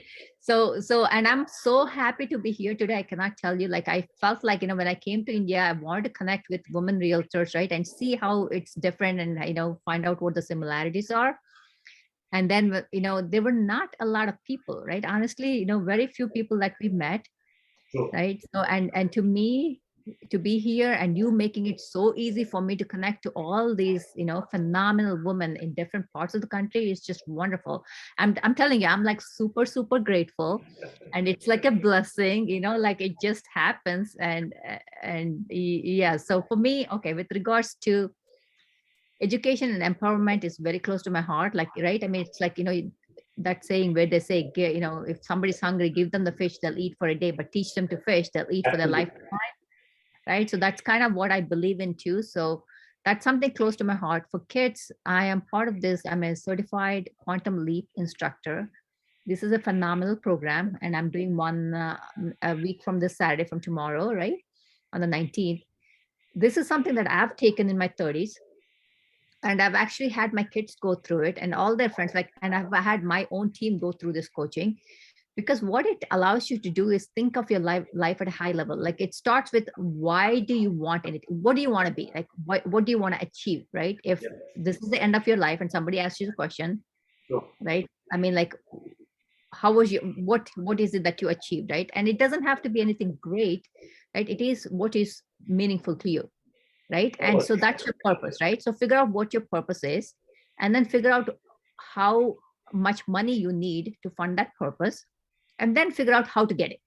Very easy, right? It's kind of like a formula, right? When you have a formula, everything falls into place. It's like a template, you can follow it, and it's, success happens. So my focus is to teach kids making money is not success, right? I mean, if you made all the money in the world and you're miserable as a person, that is like the utmost failure, right? So to me, I kind of help them be happy, successful in that sense, like, personal fulfillment. What is it that you really want that makes you feel super happy? You get excited every day that, I'm like an idiot. I don't know. I have to say, like, I wake up and I tell my kids all the time, I don't know, like, there's nothing spectacular happening today. The sun is out. I'm super happy. Yes. Right. And so like those kind of things, and I love the kind of work that I do. Like, I kind of fell into it by chance, but I love it, and I feel like, oh my god, I'm so thankful that I took the opportunity when it came along. But had I been exposed to it, or had I been thinking of it long time ago, I think I would have done it sooner, right? So that's the kind of thing that we do. And then for agents particularly, I teach, like, there's like a millionaire real estate agent class that I teach. There's like a one thing, is also very close to my heart, because it helps you it helps you weed out all the noise in whatever it is, personal life, professional life, and helps you focus on that one thing that makes it happen for you, right? There's a lot of things that we do that really don't add value. At the end of the day, when you look at it and you say, did it help me get to my goal or not? 80%, you can, I guarantee you, take a look at everything that you do in a day. 80% of it will not contribute to the goal that you're on. For some people who have learned this, they're probably very focused and, very purposeful in what they do. And it does. But for a lot of us, for me, it definitely was not. I was like the task queen. I was like, I had like a million things to do. And I was check, right? And I felt like, oh my God, I felt great. But what did I really do that day, right? It was not a whole lot. So I teach those kind of classes. That kind of, I think I work on the mindset, like number one is mindset for me. If you can change that, if you can tweak that, it helps you be more focused and help you achieve your goals. So I teach those kind of classes, and I'm always passionate about learning those for myself, right? And I start like I start with myself, I spread it to my family, my team, and then, then the rest of the world, right? And so those are the kind of classes that I teach, and it's, I enjoy it. It's fun. Super. So I think we are fortunate to have you, and we will definitely invite you for full session for all our agents in India. Oh, I would love to season. teach. Yes. It would be great to have you again. So, we went through a very bad time in last two and a half years due to this unexpected COVID, which nobody has ever thought in my life. And so everyone went through a lot of challenges, personal and professional. But one thing came out of it was the technology. Had technology not been there, you just imagine that what would have happened. Just because of technology, we were able to, wherever we were able to actually emotionally connect with people throughout the world. There were different opportunities came out. And the entire real estate industry as a whole was completely changed. And everyone did business sitting at home without meeting customers. So what kind of technology you are using in your organization now compared to 3 years back? How much dependent we are now as a broker on the technology? Okay. Very good question. But remember what I said, I came from a technology background. Yes. It was not a huge shift for me per se. I was one of the first people. Actually, my broker actually had me on a panel to teach people how to generate business, right? And so, and I tell everybody, like, it's about connecting the dots, because I was doing this in the IT world anyway. Yes. I kind of like, had people, and it was not even Zoom, it was just like FaceTime, do FaceTime and show me, show me the walls, show me the floors, show me the house, show me the layout, and we priced it and sold it. But I think Zoom is something that came about that brought people together, closer together. And I will also say, I think technology is definitely one aspect of it, but the relationships with people, I think those have become very, very solid too during COVID, don't you think? Like, I think that was like number one, like how close we got and how you kind of, I don't know, in a way it was nice. In a way, you weeded out all the external stuff that you would connect on, like going to places, going to the movies, going bowling, going wherever, going to the mall, right? When all those were gone, you connected. I felt like that was a one thing for me. And then the technology, like, people connected on like going to walk, right? Just walking. I can't tell you, I don't know how it was there. Here, COVID time, we saw the most people out in the parks Yes. or on the streets until they shut down the parks, right? Yes. Yes. Because we couldn't have it. I mean, like, there was no gyms, there was no nothing, right? And I'm telling you, that part of it, I think, became good, like home cooked meals, right? All that was like the fantastic part of it. Technology, I think I think Zoom was a big part of how we did business and how we connected with people. It's so funny. We even did like recently we did even like a virtual wine tasting. It was as part of like the networking thing. And it's just right. I mean, like, I don't feel like you're in India so far away, right? I feel like we are very connected, and I think that experience has happened. But like, because I'm from a technology background, it's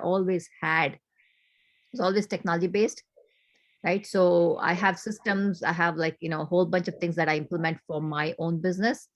And I think it's very, very critical. And for people that are starting out, I don't want them to get stuck on, like that, oh my God, now I have to go implement something. No, your technology could just be in the beginning when you're starting out, just your Excel spreadsheet or Google worksheet for free, right?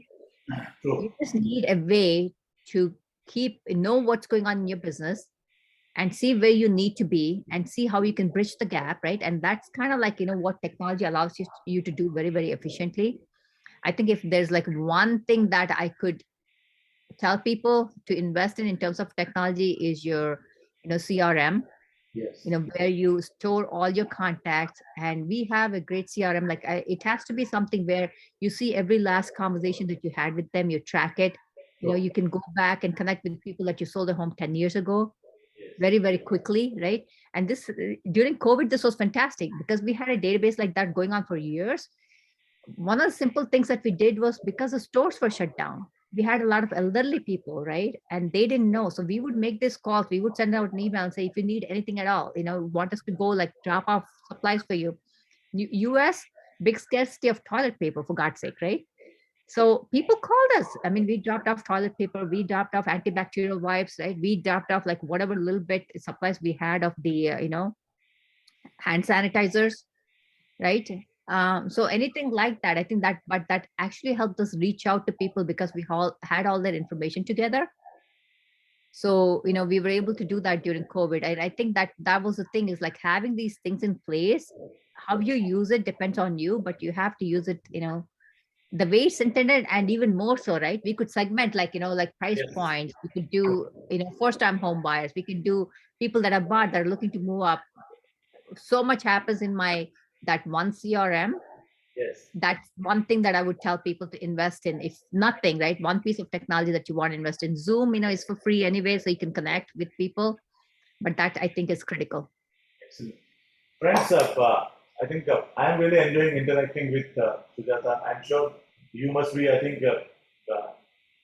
almost we spend 1.5 hours. It doesn't feel that how time passes. So if you have any question, please put it on the chat box. Once we finish our conversation, we'll take the questions also.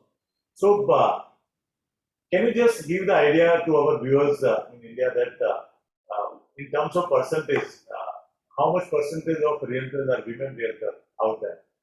so that they will understand that where are they now and where they want to reach. In India, just to give a approximate figure in terms of numbers in India, so there are around 1 million brokers in India across the country, and out of 1 million, there will be hardly half a percent brokers are women. Oh, wow. So this is where we are. So I see a huge opportunity for all women out there who are, thinking about starting their own business or working for some company. I think there is a huge opportunity coming in India. So your sharing will help them to, put their goal in front of them that this is where we want to reach in terms of industry. Okay, I'm sorry. So what exactly do you want me to say, Vinod? So how much percentage realtors are there in US? Women realtors.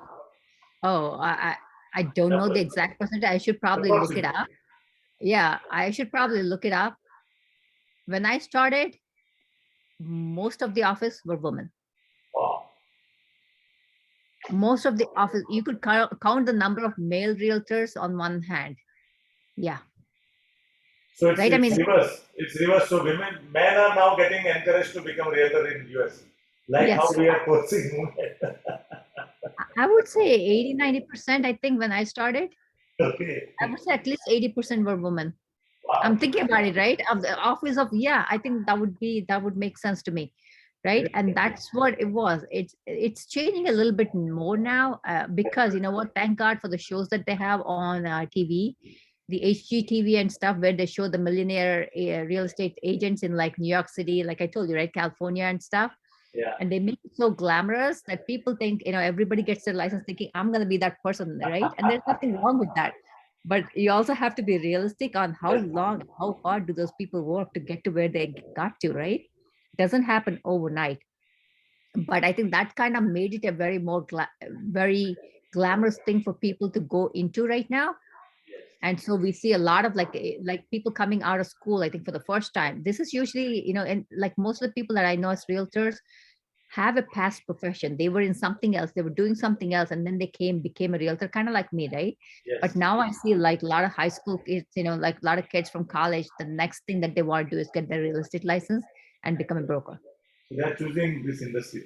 So same yeah, thing. so it's kind of like the reverse. I think maybe we are little, 5-6 years, right? you're 5-6 years ahead of India.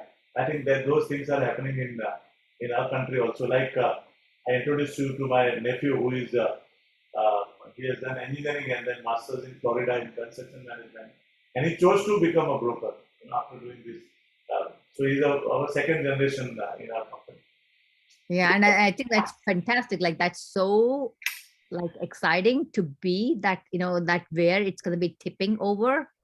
And I think this is a great opportunity for people that want to become realtors and the women that are already realtors, right? Or real estate agents, to take it to the next level, because you will have the history behind on where you came from and how it progressed that the people coming in may not have. And that's also your strength, Yes, absolutely.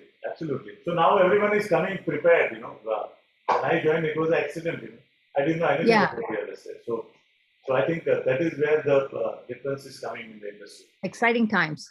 Great. So, before I ask you the final question, we always do this last segment. What we have learned about you is your professional journey, But who is Sujata as an individual person, So it's a one-liner question. Your answer will reflect your personality, what kind of person you are.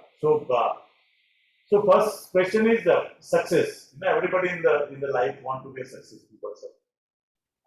So you are also a successful person. So what does it mean to success for you? What is the definition of success for Sujata? Okay. I think most importantly, to be happy with myself. Right. And then to live life on my terms. Right. And these terms are different for everybody, right? Absolutely. And I think to use all the resources that I have to make the biggest impact that I can. That would mean success to me. Everybody wants to earn big money. And there's different perception about money for every individual. So Yeah. what does it mean, money for you? So I think the best definition for money is, for me, it's a means. It's a mean. I know it's a way for you to achieve your goal. It's kind of like the transport mechanism, right? You know, if you want to go somewhere, it's like a car. It's also good for the good that it can do, Very good. right? Right. Having a lot of money means nothing if it did no good. So I think that's Very good. definitely Excellent. worth it. You know, I have always asked this question. Many successful people in their life, they are successful sometimes, the habit of reading. So how good you are at reading? Any book Ah, you say in your life? oh, well, see, that's also one of the things that I got back into. I've always done like career, personal improvement, all kinds of reading. I actually have some great books to suggest to your audience. Would you like me to? Please, please, please. This is the most Okay. important thing. So the first thing I think you have to start with the goal in mind, right? What's the one thing that you can do to make a significant difference, right? In your life, in whatever it is that you want to do, right? It's just not professional, it's everything in life, right? The one thing. So the That's the book name of name is one thing. the one thing, right? Right now I am reading that book. You are? Oh, look at this. I'm Fantastic. Do you like it? almost completed 50%. It's amazing book. Ah, do you like it? And this was again suggested by our one of the speaker, Tarun Bhatia, when he came Oh, on Broker Ki Paathshala. We asked, and believe me, all the speakers who share their, knowledge and tips, all the viewers are also, following them and they're using it, to become a successful person. and I'll tell you, my second thing, now that you figured out, Yes, usually a habit that you need to change, right? Habits create, who you are, right? Habits are the one thing that contribute. That's like the foundation of your success. yes. And sometimes it's not easy to add habits or make new habits, right? So the thing that kind of helped me a lot is that habit stacking is what they call it. It's Atomic Habits by James. I have to look it up. So there's James Clear. another book, Seven Habits of Stephen Covey. Oh, seven Seven uh, Habits of habits of successful people. yes, Stephen Covey. yeah. Yeah. Stephen But Covey. to me, the Habits book, Atomic Habits by James Clear, is a Okay. must read for anybody that wants to change what they're doing. Once you figure out the one thing and you see like this one habit that I need to change, or if I did that every day, I would be like, I would feel so happy with myself. Atomic Habits is the way to go. And for people that are top achievers, I had this habit of beating myself up on the things that I didn't do. And so that there's also a book called The Gap and the Gain, which is a phenomenal book to read. Yeah, if you are a kind of person who beats yourself up on, doesn't matter what the world sees you as a super successful, right? But you're focusing on the things that you didn't do and you feel bad about it at the end of the day, which I did, right? That's why I can relate to it. The Gap and the Gain is a good book, I think. Excellent. Very good. What is it? The gap and the gay. Gain, yeah. Gain. Great. Which is your favorite place? Place as in to visit, or place Location. that So you like it, or you in your imagination you want to visit that place. Your imagination is wild, right? There's so many things. which, So I don't so think I there are can two. pick like one. One is you want to visit, and one you out of which you have visited already. Okay. Well, of course, right? My hometown is always going to be close to my heart, right? I mean, like Hyderabad is gonna be like, when I come here and I see people go look at a palace and they look at the architecture and they go like, wow, look at this. And I'm like, all those things on the main street in Hyderabad, right? In decrepit condition. Look at the art. Look at how it's carved, right? I mean, it's amazing, right? Go to like Golconda Fort. I was like all those things where you can clap and people hear and all those. I don't know, like the palaces and fortresses like that. India always fascinated me, still do, right? And I don't even think I explored Hyderabad to its fullest capacity. And the fact that that amalgam of cultures, right? The Hindu and the Muslim culture and the everything that the art that came out of it, right? Our architecture and the buildings is fantastic.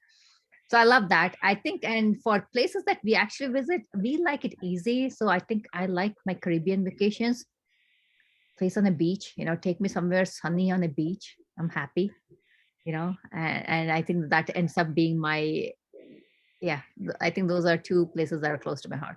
Excellent. Leadership, the word leader is one of the most important thing for any human being. One leader can do unbelievable things, positive, negative both. So who is your favorite leader? It can be from any sphere of life. Anyone who admire or you have learned something from you are following. I feel like I have a lot of them again, right? In each front, there's a different person, but I think overall, if I have to pick, again, I would pick someone that has to do with mindset, because that's the starting point. If your mindset is not right, there is not much you can do. If your mindset is right and there is nothing else available to you, you will still find a way. So to me, that would be the most important thing in life. And so for me, in that aspect, it's Tony Robbins. Tony Robbins. I love Tony Robbins. So yeah.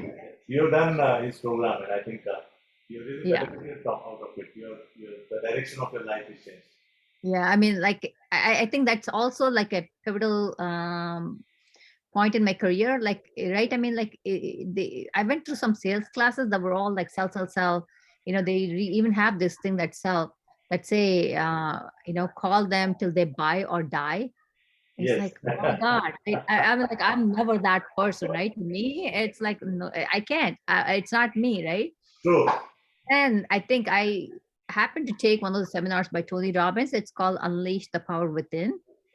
And that kind of changed my life. I mean, that he shows you, and this is where I said, right? It's like, think about the contribution part of it and the compensation part of it. If you're contributing this much and your compensation is this much, I don't think people ever will have any problem, right? That's the value that you're bringing to the table. And you cannot beat that with any amount of money. To me, he was that person. In that one seminar, he gave so much of himself that I was like, oh my God, yes, $10,000, no problem, right? I mean, it's like easy to give because I felt like he gave me so much more than I could ever give in terms of money, right? And so that kind of stuck with me. So then that's what I take to my clients. It's like, I give you so much more than you can ever give me. And they feel that way, right? They will like, 5 stars. I wish we could give you 10 stars, right? And to me, right, I've achieved my goal. Sure. I've added value, right? And so I think that's one thing that I stuck with me. So excellent, very good. I think it's amazing. I would love to keep on interacting with you. Such a fabulous person you are, and we got to know in this 5-6 question what kind of human being you are. So there's a difference between one is your professional and one is as a person.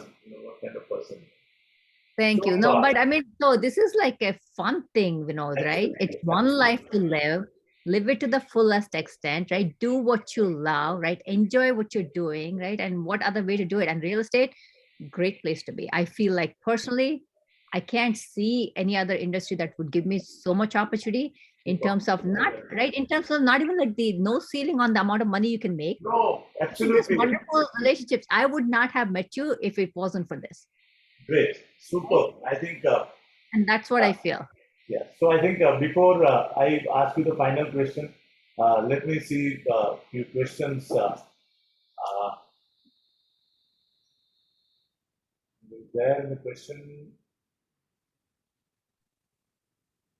I asked a question, Vinod. Yeah. Okay. Go ahead, Priya. Priya is one of our speakers. You listened in the video. She's from Chennai. Yeah, Priya. Go ahead, please. Hi, Sujata. Hi. Do you know Telugu? You're from Hyderabad? Yes, of course I do. Priya, can you start your video? I will just take you on the main screen. Okay. Anyway. Yes. Hello. Hi, I'm from Chennai. Actually, I'm not. I just wanted to know, you were telling me that you kind of do a deal with somebody, with all the brokers who are there around, and you choose as to whom you want to actually close the deal with. You consider certain qualities in a broker before you help that particular buyer, because all buyers are the same, but the agent who represents the buyer is something very important for you to take a decision as to close the deal. So that way, what is a quality that you would look in an agent when you choose that agent buyer as the best buyer out of the 30 offers or 40 offers that you have in a really tight situation, and everybody is good enough, but there is one decision you have to take based on the agent? What kind of qualities that you would attribute to that agent? Okay, so for me, if everything else was the same for the buyer and it's just the agent, I would pick the agent with the integrity. That to me matters a lot, because they will do what they say they're going to do, right? They're not the kind that are going to, get their foot in the door and change all the terms and conditions. Normally, right? So that integrity, I think, is one thing that I integrity is there. Yeah, integrity is one thing, and your past experience of having worked with It's a connection problem, I think. She's asking past experience of their broker. better than their buyer is better and their buyer is better. So as an agent, we have to really, be good enough as to choose the best buyers. And that's why I asked that question. Thank you, Priya, for being there. Yeah, definitely best buyer, right? But we come with, personalities. Oh my God, this is the thing with real estate. It's complex in the terms of personalities that you get to interact with. People are so crazy, and some people will outright lie. Okay. And we know who those, and the thing is, it's a small world. So reputation is everything in this business. Yeah. The people that are great, people know about them. People that are liars, people also know about them. I don't know if they know themselves or not.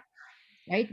And so that's what I mean. Like, there are people that will, do everything. They're like two sides.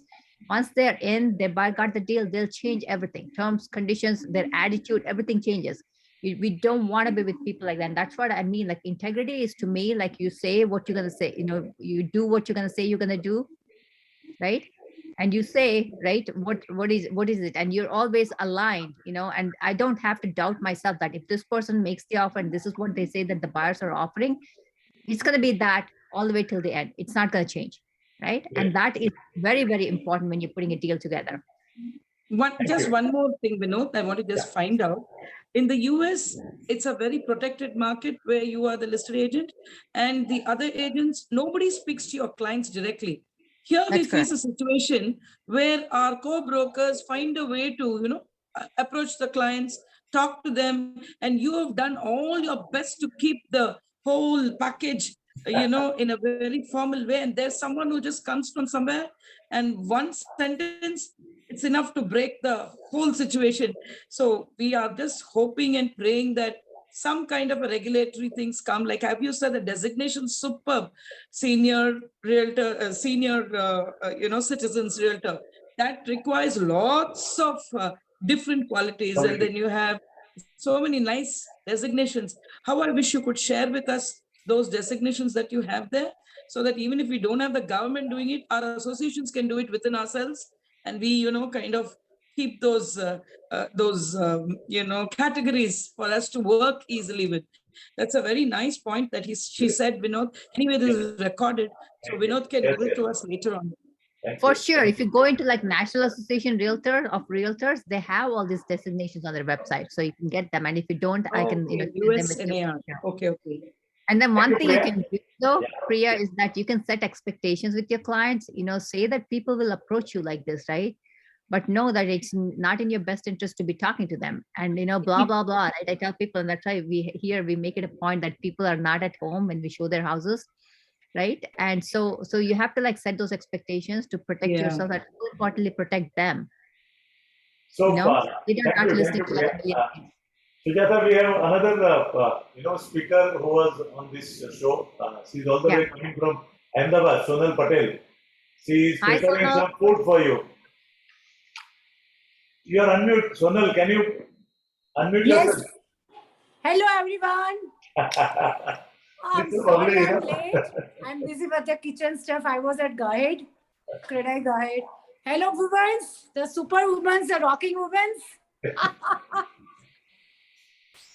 So, want to say anything to Sujata? I would love to ask you, can you tell me what kind of role, a very definite role, a woman can restructure a real estate market, a real estate development? Sorry, Sonal. Say, ask the question again. Yeah. What kind? Can you just give me some guidelines on what kind of a super role a woman can play in developing a real estate development, a real estate market? Oh, role of a woman in a real estate market? Yes. I think the best advice that I can give you is use your strengths, right? As I think we come in as nurturers, right? We have that in our DNA, right? Yes. So use that to nurture the relationships around you, right? It all stems from the relationship you have with the person, right? And so use that and to the best of your ability. I think, build like solid, deep relationships, and from that stems everything else, right? From that stems the trust, confidence, and when they trust you, right, when they trust you, it's a game changer. They will listen to everything that you have to say, and I think that's key to me. Is like, having the basis of trust is going to enable you to change, whatever direction you want. You want to change the marketing plan. Like, I can change stuff with my clients just because they trust me. I can say, no, we're not going to do that, right? Or we're not going to do a price reduction, or we are going to do a price reduction. Whatever that is, because they trust you, they're likely to take your advice and helps them be successful and you be successful as well. Yeah, Vinod bhai, tomorrow again I am a speaker. I am a speaker at Credai Guide. Very good. Wish you all the best. Thank you so much. And I'm afraid too. So I asked this question in advance. Great. Excellent. Sujata, she is the only women realtor I have met in my life. Though personally I have not met her. But she is someone who has done land transaction, biggest land transaction in Gujarat. That's wonderful though. Hopefully that was helpful. If I can help her in any way, I'll be happy to. Great. Thank you so much for being there. And we also have Pradnya Sabnis. Pradnya, can you come here? Yeah, Pradnya is another. Yeah, you met Pradnya, I think. Good luck. Yeah, hi. What I would like to ask you is, how do you balance between, because we like to give time to our profession at the same time to family and our interest also. And You're muted, Pradnya. Yeah. Sorry. So that is what I would like to know from you, how do you balance that? Thank you. Okay, balance professional and personal life? Yeah, very good question. Yes. It's an excellent question, right? And like in the beginning, you get so caught up, like you're making all this difference in other people's lives. It's easy to take time away from your family, right? For me, I have to keep my why in front of me all the time. I'm doing this, not only to be a role model for my kids, right? But also teach them. Like, I teach by example. To me, that's extremely important. So for me, if I take away time, I cannot expect them to give their time to me, right? And so it's always like I draw that boundary. Like, when I'm away, when I'm with them, 100%, 1000%, right? If I'm out with clients at the same time, you know what? Mommy can't talk to you right now. Like, I'm focused on my work, right? This is not the time. Right? I would see my little one write notes to me when I'm on a conference call. She would say, I know you said you didn't want me to talk, and so I'm going to leave you a note. So notes start coming from under the door. But it's also good for the family to understand that this is a critical time when you're focused on your career and you do not want to be disturbed. Right? And so I think that focusing on where you are in that moment and just tuning everything out, I think is the thing for balancing for me. Like, I have my, like at certain times when we are not going to touch the phone, right? I'm with them, right? And now my kids are older. They'll make me sit down watching movies. Like, okay, you worked hard all weekend. No, you need to sit down and we're going to watch a movie. Right? And that's it. And the phone doesn't come into that time.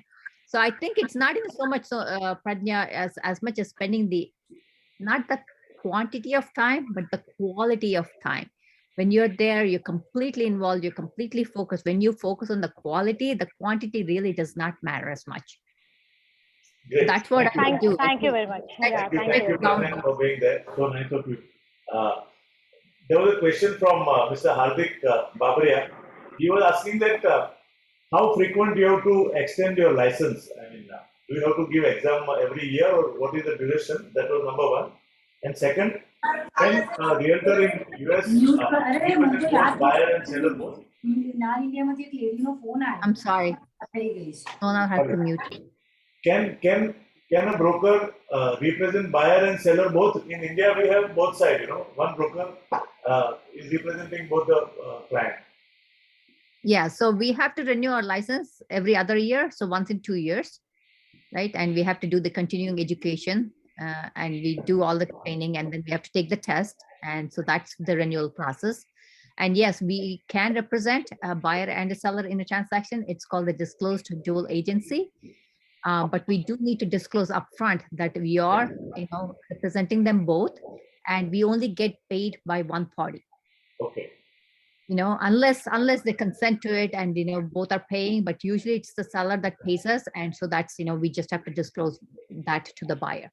And both of them have to know that seller has to know it's my buyer and buyer has to know it's my seller. It's called the disclosed dual agency. Very doable, and I pretty much sell half my deals that way to my own buyers. So great. I think thank you very much. It's almost 2 hours. We started conversation. Sujata, thank you for your time. I really enjoyed. I'm sure all the viewers have enjoyed the conversation with you. What a wonderful sharing you had with your personal journey, professional journey, and a lot of learning. There are lots of myths in minds of us how brokers at US are working, but you gave lots of clarity on that area. So, before we present the appreciation certificate to you, the last word for the message to young women out there in India, what would be your message? Oh boy. Message for one young woman out there, I think, is, figure out, like I said, right, why you want to do something, right? And figure out why that's important to you, right? And is it for women or realtors? Women realtors especially. Of course for realtors, but women especially, because they would love to get inspired by your sharing, Okay, so for women, I think it's the thing, right? I mean, you have to figure out what it is, that one thing that you can do that nobody else can. So what's your value add? Yes. Right? I mean, so, figure out why you're doing this, and then what's your value add, and then surround yourself with, first find someone that you can follow if you're looking for success, someone who's super successful. And also, I think it's has the skills and the personality that wants to share it. If they're just a nice person with no skills, that's not the person that you want to follow. So have a mentor or a coach or a leader in your organization that you want to follow. And then I think most importantly, surround yourself with the kind of people that'll root for your success and are there for you, not just when you're successful, but also when things are not going so great. I think that's a critical part of it. This is a great career, but it's not the easiest, right? We have to don on so many hats to be successful. So in that sense, you have to have that support system, whether it doesn't have to be a huge group or 1 or 2 people, that would be good. And then I'll say is think big. And this is for in general, that's for real estate part of it. But in general, I think I would say think big, right? Don't be afraid to dream, but go small. Remember the one thing, right? Think about that one thing that you can do today that's going to make a difference. And I think this was a wonderful series that Vinod presented. And I feel like, what? I'm going to take away one thing from this, right? To be more involved with, organizations like yours, and especially going to India. And I think after COVID, right, we have not connected. So maybe, like you said, focus on at least making that trip. And I'm looking forward to meeting everybody in person. But every time you go to a session like this, take away that one thing from that session, that you're going to implement right away in your life. I think that'll help you be immensely successful. 40 sessions, Vinod. Yes. That's 40, different ideas that you could have implemented, right? So from the time you started the series till now, that would be a huge difference. Yes. Excellent. I think that was wonderful sharing. Friends, I would like to also acknowledge 4 people who are actually running this show of Broker Ki Paathshala. I want to acknowledge them for this another series, season 4. I want to thank Rukshar from my team, Gauri, Nora, and Shreya, and my nephew Sunny Thakkar. So 4 women are backbone of this wonderful series, Broker Ki Paathshala. So thank you all for your wonderful contribution to reach to this session 40. And I have to say one more thing though, Vinod. Please, please. Okay, your story of how you achieved success is truly inspirational. Okay, and the fact that you're doing for all what you're doing for all these women, right, and women realtors, and I am so thankful and grateful that you thought of me to be included. It is such a huge honor. I really, really thank you very, very much. So nice of you. I think I made a right choice. What you have shared today. I think it's amazing story and amazing inspiration for all the women out there. And I'm sure that this is going to make a difference. Not only that, but now all these women realtors know that if they have anything, if they want to learn something, they will connect with you. I want all women to please connect with Sujata on the Facebook immediately and be in touch with her. It's a great opportunity to know each other and move forward in life, professional and personal. So it would be my pleasure. On behalf of all of us and the Team Square Feet Foundation, it is our trust, which is the initiative of Broker Ki Paathshala, to present a certificate, appreciation certificate for your kind presence, for remembrance of you being there, though virtually, with all of us in India. So can we have the certificate, Ruksa? So you heard Dr. Nilima. So this entire season we are supporting her. Instead of making a memento physically, we thought we should contribute for a good cause and present the certificate. So Broker Ki Paathshala, an initiative of Square Foundation, certificate of appreciation. Express our gratitude to Ms. Sujatha Bhaskara, founder and CEO at SB Group LLC, New Jersey, for her gracious presence and significant contribution in making Broker Ki Paathshala a great success.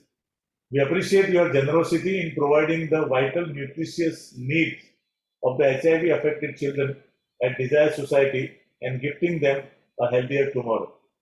Signed by yours truly on 11th March 2022. Thank you very much once again, Sujata, for having been here and sharing your personal and professional story with all of us. It was really wonderful feeling for me to conclude this wonderful season 4 exclusively for Women Realtor. I am truly, truly privileged and honored to have this opportunity. I thank God for giving this opportunity. I thank all the viewers for being there and encouraging me to keep on doing these stories. If you have any suggestions, please write to me, so that when we come out with the season 5, we bring some new idea, innovation in the program, so that all of us can be benefited. Please take care, and thank you very much once again to all of you for being there. Sujata, last word from your side. Well, first of all, I have to thank you, for making this happen. This is a tremendous opportunity. Just seeing all the women out there is just like, it's joyful, right? Yes. Empowerment and education close to my heart, and to be a part of this and give back to, my wonderful country, I think is phenomenal. And like I said, right, you're such an inspiration. The fact that you're doing this and bringing so many women together, I cannot thank you enough. So I wish you and your team a lot of success, and I wish all the women that are on the call and all the people that are participating a wonderful, successful year. Okay, so thank you.